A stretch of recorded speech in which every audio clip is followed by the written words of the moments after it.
तो ma'am branch accounting start करेंगे आज।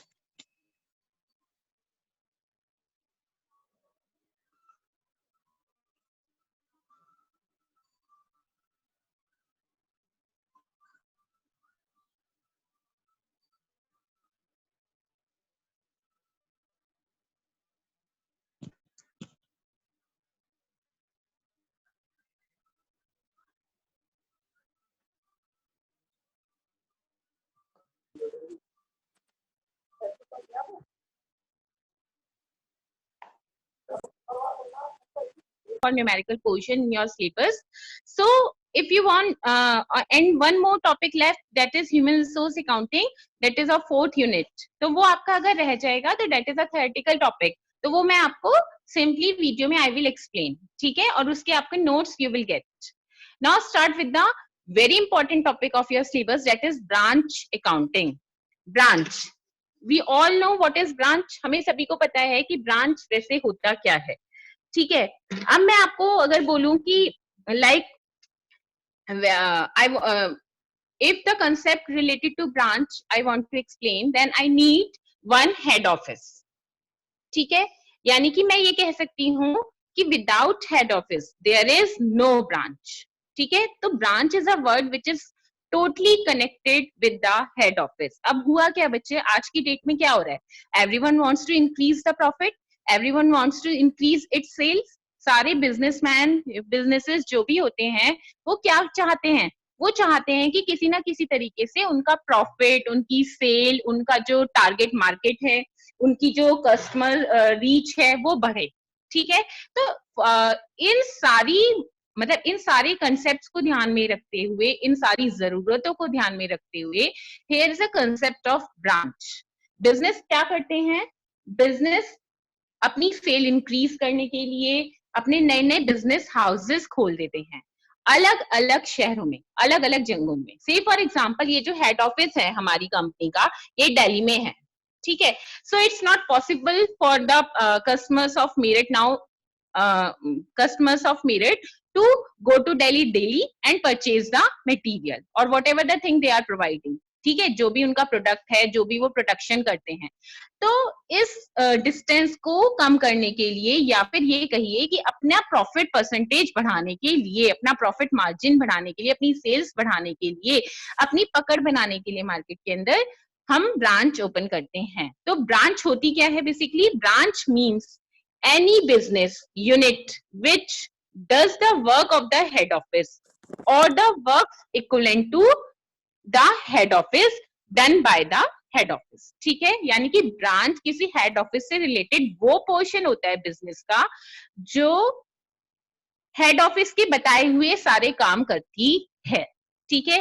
तो वी कुड से कि that branch has no existence without head office. अगर हेड ऑफिस है, कोई कंपनी है, उसका हेड ऑफिस है, तभी उसकी ब्रांचेस हो सकती हैं। So branch could be anything, branch कुछ भी हो सकता है। ब्रांच आपका कोई ऑफिस हो सकता है, say for example you are a professional, ठीक है, आपकी एक दिल्ली में आपकी प्रोफेशनल कंपनी है, दिल्ली में आपकी एक प्रोफेशनल कंपनी है, तो आपने अब अपनी मेरठ में, गाजियाबाद में, लखनऊ में, आगरा में, you have established your various offices. तो अब आप वो किसी भी फॉर्म में हो सकते हैं, तो सब्सिडियरी ऑफिस हो गया। सब्सिडियरी शॉप्स, आपने अपनी कोई शॉप, अपनी कोई आउटलेट इस तरीके से ओपन करना स्टार्ट कर दिया, तो वो शॉप भी हो सकती है। और सब्सिडियरी डिविजन्स क्या और क्या हो सकते हैं, सब्सिडियरी डिविजन्स यानी कि आपके बिजनेस से रिलेटेड जो भी आप कुछ प्रोडक्शन कर रहे हैं, तो जहां की जो ज्यादा रिक्वायरमेंट है वो वाले पोर्शन का आपने वहां पर ले जाकर एक ब्रांच एस्टैब्लिश कर दी, ठीक है। अब हेड ऑफिस होगा, then only the branch could be there. Head office होगा तभी वहां पर ब्रांच होगी। तो जब बच्चों हम ब्रांच अकाउंटिंग की बात करते हैं, तो mainly here we are talking about the accounting which the head office do in its books of accounts, ठीक है। अब हमें ये पता करने के लिए कि हमारी ब्रांच कैसा परफॉर्म कर रही है, क्या उनकी वर्किंग है, कैसी उनकी परफॉर्मेंस है, कैसी उनकी एफिशिएंसी है। हमने ओपन तो करके छोड़ दिए एक पर्टिकुलर सिटी में अपनी कोई branch, but whether it is able to earn the profit और नॉट। तो ये सब हमें कैसे पता चलता है, when we maintain branch account. क्या मेंटेन करते हैं जब हम, branch account. So in short I am telling you about the objectives of branch accounting. या फिर ब्रांच अकाउंट बनाने का मतलब क्या, उसके पीछे वेरियस उसके यूसेस क्या क्या हैं और उसका ऑब्जेक्टिव क्या क्या हो सकते हैं। तो सबसे पहले जो नंबर 1 पे आपका है, to know about the separate profit and loss of the branch, ठीक है, of a separate branch, to know knowledge of separate branch profit and loss, या फिर मैं इसको ऐसे भी कह सकती हूँ, to know about the profit and loss of a separate branch. अगर मुझे say for example a head office has 10 branches, 10 branch हैं, उनमें से केवल 8 ब्रांचेस ऐसी हैं who are able to produce profit, otherwise जो बाकी 2 ब्रांचेस हैं वहां पर इतने कस्टमर्स अवेलेबल नहीं है and they are not able to earn the profit। तो अब अगर मैं सेपरेटली उनके प्रॉफिट एंड लॉस पे नजर रखूंगी तो मुझे क्या पता चल जाएगा कि ये 2 ब्रांचेस मुझे क्लोज कर देनी चाहिए, ठीक है। Number 2 objective could be ascertain financial position of each branch, her branch की फाइनेंशियल पोजीशन को जज करना। बच्चों जब अभी हम आगे चलेंगे ब्रांच अकाउंटिंग में तो हमारे सामने ऐसे बहुत सारे मेथड्स आएंगे जिसमें हम उनके डिफरेंट तरीकों से अकाउंट्स मेंटेन करेंगे, ठीक है। तो कभी कभी एक हमारे पास टोटल फाइनेंशियल पोजीशन मतलब फाइनल अकाउंट्स बनाने का वाला भी मेथड आता है, तो उसके थ्रू हम क्या पता कर सकते हैं, डिफरेंट ब्रांचेस की financial position at different time, ठीक है। Then requirement of cash and goods of the branches, आपके ब्रांचेस को, क्योंकि अब ब्रांचेस का अभी हम टाइप पढ़ेंगे, so we are having many types of branches. तो अगर से फॉर एग्जांपल आपकी जो ब्रांच है वो आपसे ही पैसा भी लेती है, आपसे ही गुड्स भी लेती है, यानी कि it is totally dependent upon you, तो आपको उनकी रिक्वायरमेंट का पता चलता है कैसे, जब हम ब्रांच अकाउंट मेंटेन करते हैं, ठीक है। नेक्स्ट है आपका to evaluate the progress and performance of each branch, आपने अपनी बिजनेस की कैपेसिटी को देखते हुए ब्रांचेस तो ओपन कर लिए हैं, लेकिन अब वो ब्रांच ओपन होने के बाद whether they are connecting with their मतलब जो अल्टीमेट गोल था उनका वो उसको पूरा कर पा रही हैं या नहीं कर पा रही हैं, आगे बढ़ रही हैं या फिर उनकी कोई सेल एंड परचेज पर्टिकुलरली नहीं रह गई है। तो ये सब हमें कैसे पता चलेगा, only through the branch account we are maintaining, ठीक है। अब हम for calculation of commission, commission की अगर हम बात करें तो it is very important term in terms of accounting, accounting के पर्पज से बहुत इंपॉर्टेंट टर्म है। कोई भी मैनेजर जो उस ब्रांच को मैनेज कर रहा है, चला रहा है, हमें उसको कमीशन का पेमेंट करना पड़ता है, उसको हमें रेम्यूनरेशन का पेमेंट करना पड़ता है, तो उसकी कैलकुलेशन के लिए what is the basis of these accounts, ये जो अकाउंट्स हम यहाँ पर बनाएंगे यही उनके बेसिस हैं, क्लियर। नेक्स्ट है आपका for shut and make decisions, I have written it, मतलब मैंने इसको शॉर्ट में कर करके आपके लिए लिख दिया है so that you may learn very easily. तो शट एंड मेक डिसीजन क्या होता है कि आपको किसी ब्रांच को डिसकंटिन्यू तो नहीं करना, ऐसा तो नहीं है कि वो ब्रांच आपके लिए सरदर्द बनती जा रही है और आगे आप उसे कंटिन्यू ही नहीं कर पाएंगे, तो ये डिसीजन लेने के लिए we have to maintain the separate accounts of each branch, ठीक है। इसीलिए हमारे पास अल्टीमेटली रिक्वायरमेंट आ जाती है, अगर हमें कोई सजेशन लेना है, कोई सजेशन देना है अपनी ब्रांचेस को, उनकी प्रॉफिटेबिलिटी को जज करना है, even we can write here one more sentence, हम यहाँ पर लिख भी सकते हैं टू जज the profitability of each branch, ठीक है। Profitability, the ability to earn the profit, ठीक है। अब खर्चा तो बहुत हो गया शॉप खोलने में, ऑफिस एस्टेब्लिश करने में, एक डिवीजन, एक कुछ भी बनाने में, एक आउटलेट बनाने में, आपके सामने भी आपको दिखते हैं बिग बाजार के इतने आउटलेट हैं और जितनी भी रिटेल चेन्स हैं, these are the examples of branch, ये हर स्टेट में है से फॉर एग्जांपल या हर सिटी में है। तो अब इनसे प्रॉफिटेबिलिटी को इनकी जज करना, इनके पास कोई सजेशन है अगर सेल को बढ़ाने के लिए, उसको लेना, उसको और अपने सजेशंस उनको देना, अपनी वे ऑफ वर्किंग उनको बताना, तो for all these purpose we need branch account, ठीक है। अब फटाफट से आगे चलते हैं, classification of branches, very important, classification of branches, कितने पार्ट पे हमने यहाँ पर क्लासिफिकेशन करा है, as you can see here, number 1 on place basis, number 2 on dependency basis and number 3 on accounting basis, ठीक है। Whether these are the combination of all the previous types. Place basis की अगर हम बात करें तो बहुत इजीली हमें यहाँ पर दिखाई दे रहा है domestic branch and foreign branch. से फॉर एग्जांपल इंडियन कंपनी है, इंडिया में ही उसकी ब्रांचेस हैं, तो हम उन ब्रांचेस को क्या बोलेंगे, डोमेस्टिक ब्रांच। इंडियन कंपनी है, यूएस में उसकी ब्रांच है, तो हम उसको क्या बोलेंगे, फॉरेन ब्रांच। क्लियर? डोमेस्टिक यानी कि आपकी करेंसी जो है, you need not to exchange it, आपकी सेम करेंसी में ही आप उसके भी ऑपरेशंस हो रहे हैं और आपके भी ऑपरेशंस हो रहे हैं, तो आपको उनको करेंसी एक्सचेंज करने की जरूरत नहीं है. But when we talk about foreign branch, तो we need to exchange currency also. जहां पर भी, जिस भी कंट्री में जाके आप वहां का बिजनेस कर रहे हैं, तो आपको वहीं पे उन्हीं की करेंसी के अकॉर्डिंग सेल एंड परचेज करनी पड़ती है. ठीक है. नंबर 2 है ऑन डिपेंडेंसी बेसिस. डिपेंडेंसी, किसी के ऊपर डिपेंड करना, किसी के ऊपर, मतलब जिसका सारा दरोमदार किसके ऊपर है, हेड ऑफिस के ऊपर है. तो इस बेसिस में मैं 2 पार्ट्स में अपनी ब्रांच को डिवाइड कर सकती हूँ, और ये बहुत इंपॉर्टेंट है. आगे तक जो हम अकाउंटिंग करेंगे वो मेनली इसी डिपेंडेंट ब्रांच की अकाउंटिंग करेंगे. As it is clear by its name also, dependent and independent. Independent means कि जो अपने separate books of accounts maintain कर रही है, जो अपनी बैलेंस शीट मेंटेन कर रही है, ट्रेडिंग अकाउंट मेंटेन कर रही है, प्रॉफिट एंड लॉस मेंटेन कर रही है, जो अपने आप फ्री है अपने ऑपरेशंस करने के लिए, but with the rules and regulations made by the head office. ठीक है. लेकिन जब हम बात करते हैं बच्चों डिपेंडेंट ब्रांच की, तो dependent branch is the branch which is totally depend for its operation on the head office. ठीक है. और इसी वजह से, क्योंकि डिपेंडेंसी है ब्रांच की हेड ऑफिस के ऊपर, हमें क्या करना पड़ता है, हेड ऑफिस को उसके बुक्स ऑफ अकाउंट्स मेंटेन करने पड़ते हैं. उसको उसने कितना माल भेजा, कितना फिर उसने उसमें से सेल करा, कितना उसके पास बच रहा है, कितनी उसकी कैश सेल है, कितना क्रेडिट सेल है, ये सब हेड ऑफिस को मेंटेन करना पड़ता है. And the last basis is of accounting basis. मैंने अभी अभी आपको बताया था dependent branch is the main branch जिसकी अकाउंटिंग हेड ऑफिस मेंटेन करता है.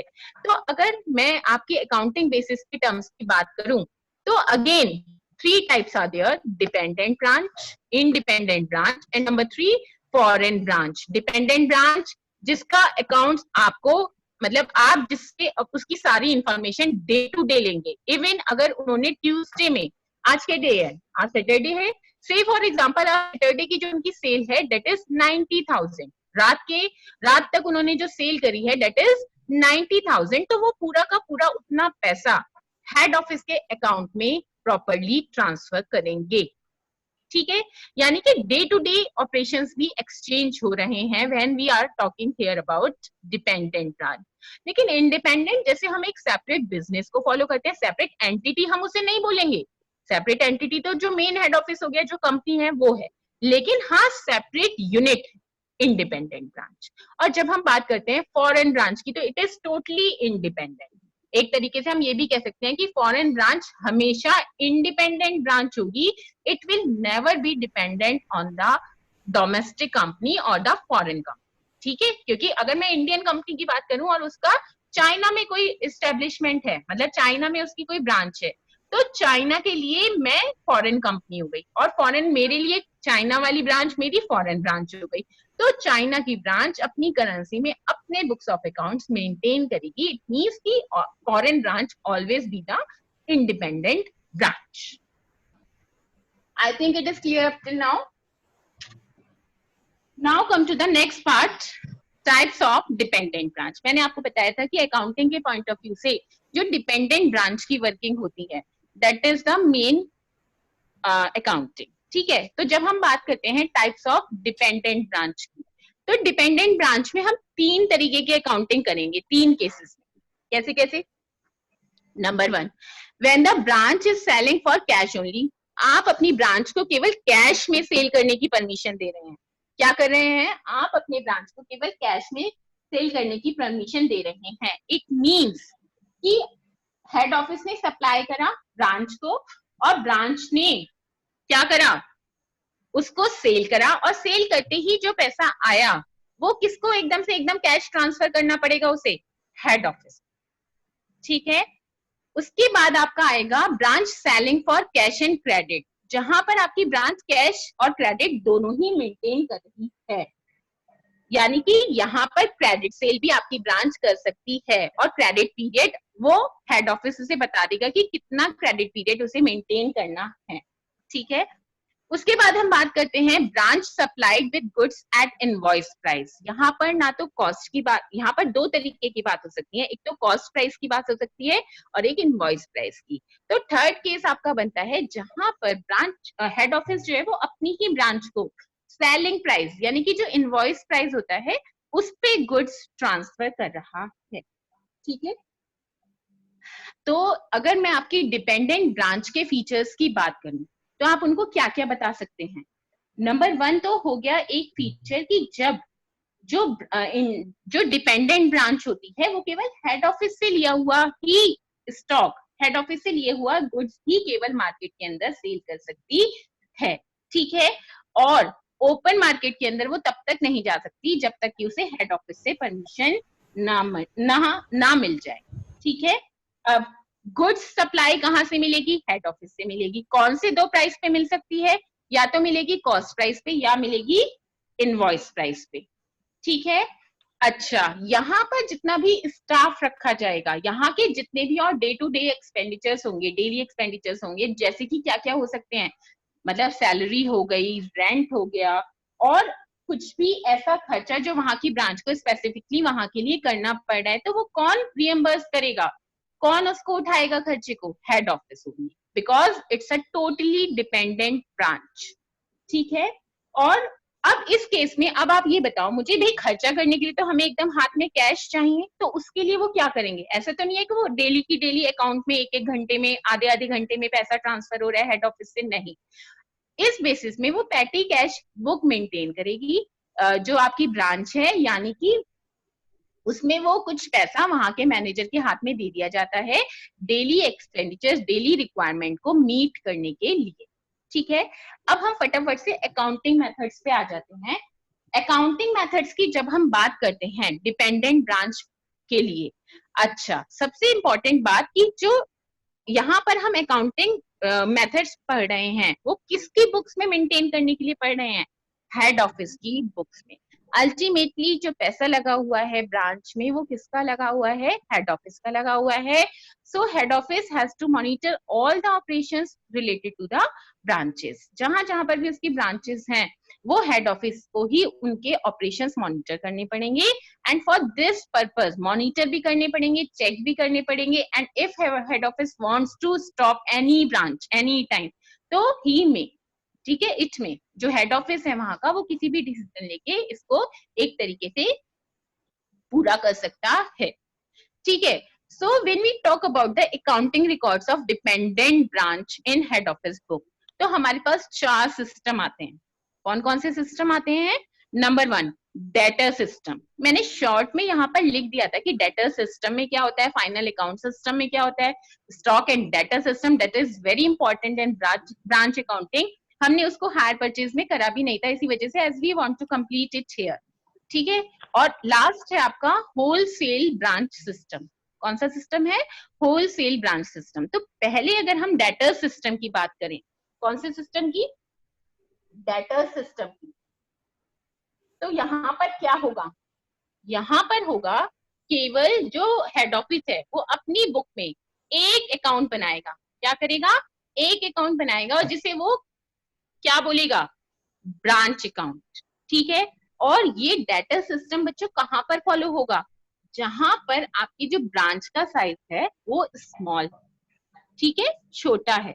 अब ब्रांच अकाउंट मैंने आपको बता तो दिया कि वो एक ब्रांच अकाउंट बनाएगा, लेकिन ब्रांच अकाउंट बेसिकली होगा क्या, तो एक तरीके से इन शॉर्ट आप जैसे नॉमिनल अकाउंट बनाते हैं बच्चों हम खर्चों के लिए और इनकम के लिए, तो it is exactly same with that type of account. इसमें हम जितना भी ब्रांच को दे रहे हैं और जितना भी ब्रांच से हमें फिर वापस मिल रहा है by the way of sale, तो वो सब हम इसमें रिकॉर्ड करेंगे। हमने अपनी ब्रांच को स्टॉक कितना दिया, गुड्स कितना दिया, कैश कितना दिया, और फिर हमारे पास वापस कितना आया, कहाँ कहाँ उन्होंने खर्चे करे, ये हम इसमें मेंटेन करेंगे, but only through one account that is branch account. तो डेटर सिस्टम की अगर आपको करने के लिए न्यूमेरिकल आता है तो आप उसमें कौन सा अकाउंट बना के दिखाएंगे, ब्रांच अकाउंट। नंबर 2 आप बोल रहे हो फाइनल अकाउंट। ठीक है, फाइनल अकाउंट सिस्टम जैसा कि नाम से हमें पता चल रहा है, इसमें क्या करेंगे, हर ब्रांच का एक separate trading and P&L account बनाएंगे। Separate trading and P&L account बनाने से बच्चों क्या होगा, separate trading and P&L account बनाने से मेरे पास सेपरेटली उनका ग्रॉस प्रॉफिट और नेट प्रॉफिट कंप्यूट होके आएगा। मैं उनको क्लब करूंगी फिर अपने हेड और भी ब्रांचेस के साथ, और I can ascertain the profit as a whole. मेरी जो पूरी कंपनी का प्रॉफिट है, जब मैं उनका अलग अलग अकाउंट मेंटेन करके प्रॉफिट निकाल लूंगी तो फिर मैं उनको अपने यहाँ क्लब करूंगी। अब मैं आपसे बात करती हूँ एक इम्पॉर्टेंट मेथड की, that is stock and debtor system. नाम से ही पता चल रहा है, यहाँ पर हमने केवल डेटर सिस्टम फॉलो करा था, तो हमने वहां पर एक ही अकाउंट बनाया था, ब्रांच अकाउंट। लेकिन when we talk about stock and debtor system, तो उसमें हम क्या कर रहे हैं, इसमें केवल ब्रांच अकाउंट ना बना के हम ब्रांच की वेरियस एक्टिविटीज को अलग अलग अकाउंट में दिखाते हैं। जैसे कि स्टॉक से रिलेटेड जो ट्रांजेक्शन हुई ब्रांच के साथ, तो उसके लिए हमने बना लिया, क्या बना लिया, ब्रांच स्टॉक अकाउंट। फिर मेरी डेटर्स से रिलेटेड जो ट्रांजेक्शन हुई ब्रांच के साथ, डेटर्स मतलब कि कितना उसने अभी मेरे से ले लिया था और फिर कितने का अभी तक वो सेल नहीं कर पाया है और उसका कैश मेरे पास रिवर्स होके नहीं आया है। ब्रांच एक्सपेंडिचर अकाउंट, ब्रांच कितने खर्चे कर रही है, ऐसा तो नहीं है कि कहीं खर्चे ज्यादा कर रही है और मेरे को जो वहां से इनकम हो रही है वो कम है। ब्रांच एडजस्टमेंट अकाउंट, कोई किसी भी तरीके का एडजस्टमेंट है, कभी कोई पैसा दिया गया है उसका क्या एडजस्टमेंट करना है, आगे कितने टाइम तक क्रेडिट पॉलिसी रहेगी, क्या रहेगा ये। और एक ब्रांच एसेट्स अकाउंट, जो वहां पर मेरी जो भी एसेट्स हैं रिलेटेड टू ब्रांच, यानी कि ब्रांच में मेरी जितनी भी एसेट्स हैं उनसे रिलेटेड भी मैं अपने यहाँ अकाउंट मेंटेन करूंगी। तो it's a full system of accounting. इसकी ड्रॉबैक कम से कम है स्टॉक एंड डेटर सिस्टम, ठीक है। And when we talk about wholesale branch system, नाम से ही पता चल रहा है होलसेल ब्रांच सिस्टम, तो यहाँ पे कंपनी क्या करती है बच्चों, अपनी ही ब्रांच को फ्री छोड़ देती है। कैसे, उसको होलसेल प्राइस पे अपने गुड्स देती है। Now branch is free to sell its product, अपने उसके प्रोडक्ट को, कंपनी के प्रोडक्ट को, उसके गुड्स को मार्केट के अंदर इनवॉइस प्राइस पे सेल करने के लिए ब्रांच फ्री है।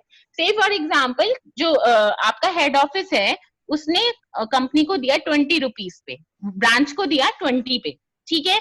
अब ब्रांच अगर चाहे तो इसे 25 पे सेल कर सकती है या 30 पे सेल कर सकती है, ठीक है। और ऐसा भी हो सकता है कि किसी और जगह तो इसी कंपनी की ब्रांच है, वो केवल इसे 22 पे ही सेल कर रही हो, यानी कि होलसेल प्राइस पे हमने अपना गुड्स तो सप्लाई कर दिया ब्रांच को, and now what could be the selling price in that particular area could be decided by the branch of that area, ठीक है। हो सकता है कि वहां की ब्रांच आपको कुछ ज्यादा प्रॉफिट अर्न करके दे दे, हो सकता है वहां पे कुछ अवेलेबिलिटी की प्रॉब्लम्स इस तरीके की हो, ठीक है। सो मेथड ऑफ अकाउंटिंग हमें कौन कौन से पढ़ने हैं, mainly debtor system and stock and debtor system. यहाँ पर मैं इसका नाम इसलिए नहीं ले रही हूँ फाइनल अकाउंट सिस्टम का, as we all know how to prepare trading and P&L account. हमें पता है कि हमें ट्रेडिंग एंड P&L अकाउंट कैसे बनाने हैं। और जब हम बात करते हैं टोटली फाइनल अकाउंट सिस्टम की, तो हम वहां पे भी हर ब्रांच को एक सेपरेट बिजनेस की तरह डील करते हैं, ठीक है। फर्स्ट ऑफ ऑल तो हम जो अपनी वर्किंग स्टार्ट करेंगे वो कौन सी सिस्टम से स्टार्ट करेंगे, डेटर सिस्टम। कहां से स्टार्ट करेंगे, डेटर सिस्टम से। और बच्चों जब हम डिपेंडेंट ब्रांच की बात करते हैं तो एक बात मैं आपको और बता दूं कि जो डिपेंडेंट ब्रांच होती है उसको सेपरेटली अपनी अकाउंटिंग मेंटेन करने की जरूरत है। Has been maintain by the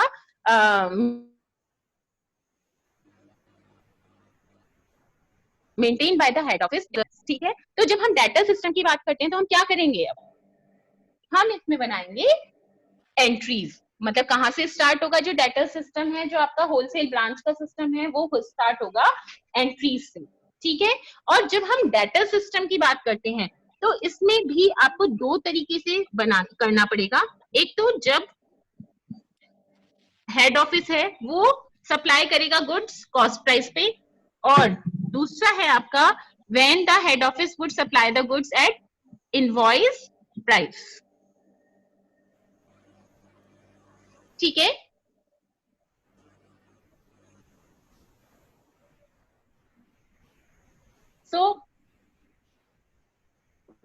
So class, just record the entries what I am telling you. Write the entries and in whose book, head office की बुक्स में। और कब कर रहे हैं ये हम? फर्स्ट वाले फर्स्ट प्राइस मेथड पे। तो यानी कि फर्स्ट प्राइस पे जब हम कर रहे हैं और कैश सेल्स हमारी जो ब्रांच है वो करती है, तो द वेरी फर्स्ट एंट्री जो मेंटेन करी जाएगी वो किसकी बुक्स में? हेड ऑफिस की बुक्स में। वो कब होगी? जब वो ओपनिंग बैलेंसेस, यानी कि अगर कंटिन्यूइंग है आपका जो बिजनेस है, तो वो जो उसके ओपनिंग बैलेंसेस से एंट्री बनाएगी, वो एंट्री इस तरीके से बन के आएगी। से फॉर एग्जाम्पल मैं यहाँ पर नाम लेती हूँ मेरठ ब्रांच का, तो मेरठ ब्रांच अकाउंट डेबिट। क्या? Meerut branch account debit. और वही जितना भी हमारे पास उसके ओपनिंग बैलेंसेस अवेलेबल हैं से, और मैंने आपको बोला था कि वहां का एक तो स्टॉक हो सकता है उसके पास, एक हो सकता है कि उन्होंने कुछ कैश दे रखा हो। भाई स्टॉक तो इसलिए होगा क्योंकि जो गुड्स वहां से आए कि सारा का सारा एक दिन में तो सेल नहीं हुआ, तो एक तो स्टॉक अवेलेबल होगा, एक होगा जो कैश हम मैनेजर को देते थे डे टू डे एक्सपेंडिचर्स के लिए। ऐसा तो नहीं है कि हमने 10,000 दिया विद इन अ डे और वो 10,000 का 10,000 उसी दिन खर्चा हो गया। ठीक है, तो एक हमारे पास पैटी कैश का भी ओपनिंग स्टॉक होगा और एक जो एसेट्स हमारी ब्रांचेस के पास हैं उनका स्टॉक होगा। तो फर्स्ट एंट्री जो बच्चों आप बनाएंगे वो कौन सी बनाएंगे? टू ओपनिंग, मैं शॉर्ट में लिख रही हूँ, to opening stock at the branch होगा, टू पैटी कैश अकाउंट और टू ओपनिंग, शायद राइटिंग थोड़ा कम अच्छी है। क्लियर है बच्चों क्या लिखा जा रहा है? Yes, तो ma'am. फर्स्ट एंट्री आपकी Meerut branch account debit to opening stock account to petty cash account to opening assets if any, तो उसका अकाउंट। ठीक है, now write down the second entry. अब केवल ये तो हमने एसेट साइड का बना लिया, ठीक है, यानी कि जितनी भी एसेट साइड डेबिट बैलेंसेस हमारे पास अवेलेबल थे उनको एक तरीके से अभी हमने डाउनलोड करा है। अब हमें लायबिलिटी भी तो कुछ होंगी ब्रांच के ऊपर, उनके लिए एंट्री मेंटेन करनी है। तो सेकेंड एंट्री हो जाएगी, आप यहाँ पर लिख भी सकते हैं नरेशन में, for opening balances of branch assets transfer to branch account. Narration या फिर जब हम न्यूमेरिकल सॉल्व करेंगे then we will write. Now start with the second entry, branch liabilities account debit, branch liabilities account debit. कौन सी branch चल रही है हमारी? To Meerut branch account. अब मैं समझ लूं कि आज मैंने गुड्स सप्लाई करा है ब्रांच को, तो किसे मिल रहा है गुड्स? मेरठ ब्रांच को मिल रहा है। तो हम क्या कर देंगे? मेरठ ब्रांच को डेबिट कर देंगे, एंट्री बनाएंगे Meerut branch account debit, Meerut branch account debit to goods, to goods. Yes, mute your speaker. To goods ma'am वो कार का स्पीकर ऑन है, सप्लाई टू प्लीज बंद ब्रांच करा का। दीजिए। हाँ बच्चे स्पीकर अपने म्यूट करो एवरीवन, मेरा ध्यान नहीं रहा स्पीकर्स म्यूट करने का। कोई बात नहीं, चलिए write down the third entry, Meerut branch account debit to goods supply to branch account. Simple सी एंट्री है, हमने गुड्स सप्लाई करा है अपनी ब्रांच को, ठीक है। अब मैं कैश सप्लाई कर रही हूँ तो सेम हमें उसे तो डेबिट करना ही करना पड़ेगा, जो रिसीवर है किसी भी चीज का। तो हमने क्या कर दिया, Meerut branch account debit to bank account और to cash account whatever it is. अब हमने क्या करा है, फोर्थ एंट्री, ये फोर्थ एंट्री हुई ना, Meerut branch account debit to bank account. इस एंट्री में हमने कैश दिया है उन्हें खर्चा करने के लिए, ठीक है।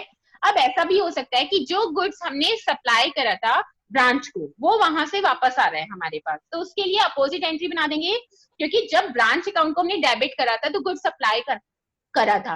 अब हमें ब्रांच अकाउंट से गुड्स वापस मिल रहा है तो हम एंट्री क्या बना देंगे, goods sent to branch account debit या goods supplied to branch account debit to Meerut branch account।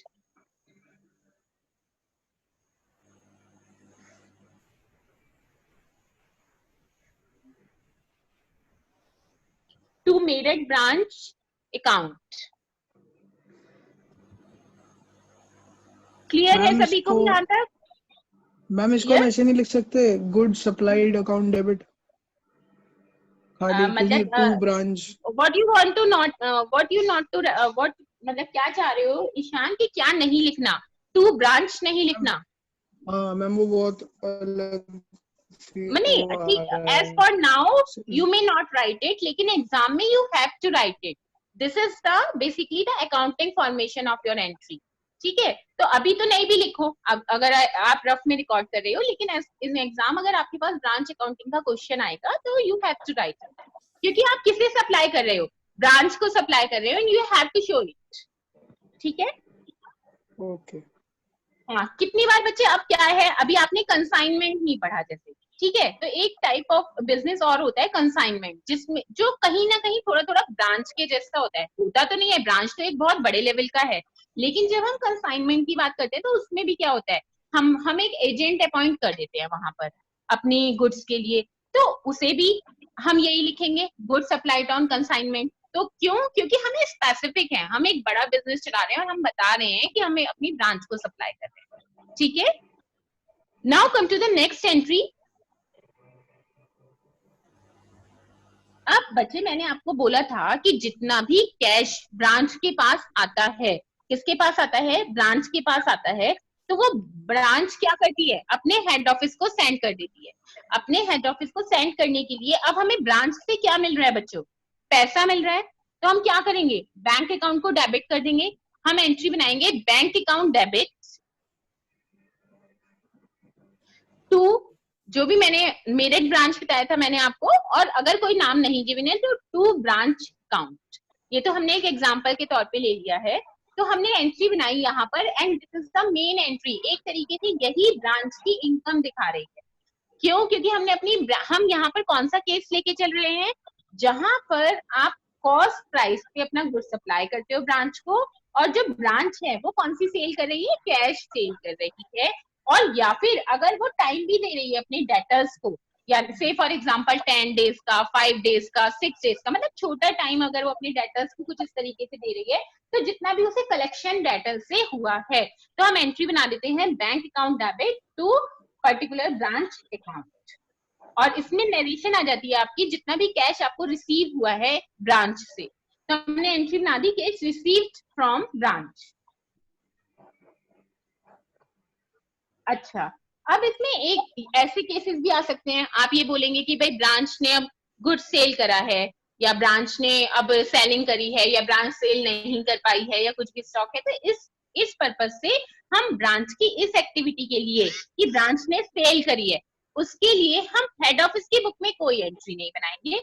हमारी तरफ से हमने कौन कौन सी एंट्री बनाई है, we just go through the beginning of the year, यानी कि पहली एंट्री जो हम बनाते हैं सारे स्टॉक्स को लेके, उस एंट्री में फटाफट से एक बार आपको बता रही हूँ, particular branch account debit to opening stock account to opening petty cash account to opening assets account. ठीक है, नंबर 2 हमने लाइबिलिटीज को जब नोट डाउन करा है, ब्रॉट डाउन करा है, उनके लिए बनाई है एंट्रीज, और एंट्री बनाई है हमने branch liabilities account debit to branch account. उसके बाद हमने गुड सप्लाई करा अपनी ब्रांच को बेचने के लिए, तो हमने एंट्री बना दी branch account debit to good supply to branch account. उसके बाद हमने पैसा दिया उन्हें खर्च करने के लिए, तो हमने एंट्री बना दी branch account debit to bank account. उसके बाद हमारे पास जो वहां से गुड सेल नहीं हो पाया, या किसी भी वजह से वो गुड्स हमारे पास रिटर्न आता है ब्रांच से, तो हम एंट्री बना देते हैं opposite good supplied from to branch account debit to branch account. उसके बाद हमारे पास पैसा आ रहा है जो उन्होंने सेल कर ली, या उनके डेटर्स वगैरह ने उन्हें दिया, तो हमने एंट्री बना दी bank account debit to branch account. और उसके बाद हमारी जितनी भी एंट्रीज हमें डेटर सिस्टम के थ्रू अपने आप बनानी थी, as we are following the debtor system, तो वो एंट्रीज आपकी कंप्लीट हो गई। ठीक है, अब अगर कोई बेसिकली कुछ और एंट्रीज अगर आ सकती हैं, वो आ सकती हैं आपके क्लोजिंग बैलेंस के लिए। ठीक है, मेरे पास, हाँ, yes, have you written all the entries? Yes, ma'am. How many entries are there? 6. 6 entries हो गए। some more entries are there. एक तो मैंने आपको बताया कि जैसे आप कोई सेल एंड परचेज करते हैं तो इसके लिए भी हम कोई एंट्री नहीं बना रहे. अगर आपकी कोई एसेट वगैरह वहां पर परचेज हो रही है, ब्रांच परचेज कर रही है, जो आपने पैसा दिया था, ठीक है, तो यहाँ पर आप उसमें पर्टिकुलरली जो हेड ऑफिस की बुक्स ऑफ अकाउंट्स है वहां पर आप इस तरीके से कोई एंट्री हम उसके लिए नहीं बनाते हैं. अब जो एसेट हैं वो डेप्रिसिएशन उनके ऊपर लग रहा होगा, जितनी भी एसेट्स वगैरह हैं ब्रांच के पास, तो उसके लिए भी हम यहाँ पर सेपरेट एंट्री नहीं बनाते हैं. As we are not maintaining the accounts on final account system, we are following only debtor system. ठीक है. अच्छा, अब एक और एंट्री हमारे पास इंपॉर्टेंट आई, वो एंट्री आई आपकी जो goods send to branch account है बच्चों. कौन सा अकाउंट है? Goods send to branch account. तो उसमें क्या होता है, अब अभी तक आपने एक तरीके से जो goods send to branch account करा है, जब आप अपना फाइनल अकाउंट बनाओगे तो आप अपनी सेल कहां पर दिखाते हो? कंपनी हेड ऑफिस जो है वो जब अपना फाइनल अकाउंट प्रिपेयर करता है तो अपनी सेल कहां पर दिखाता है? That will show its sale in trading account. ठीक है. और गुड्स सेंड टू ब्रांच क्या है? Goods send to branch is a type of transfer of goods to the branch. तो हम इसके लिए क्या एंट्री बना देते हैं? Goods send to branch account debit, जो कि अभी तक मतलब बैलेंस है हमारा goods send to branch account का, उसको ट्रांसफर कर देते हैं ब्रांच की ट्रेडिंग अकाउंट में. एंट्री बना देते हैं goods send to branch account debit to branch trading account.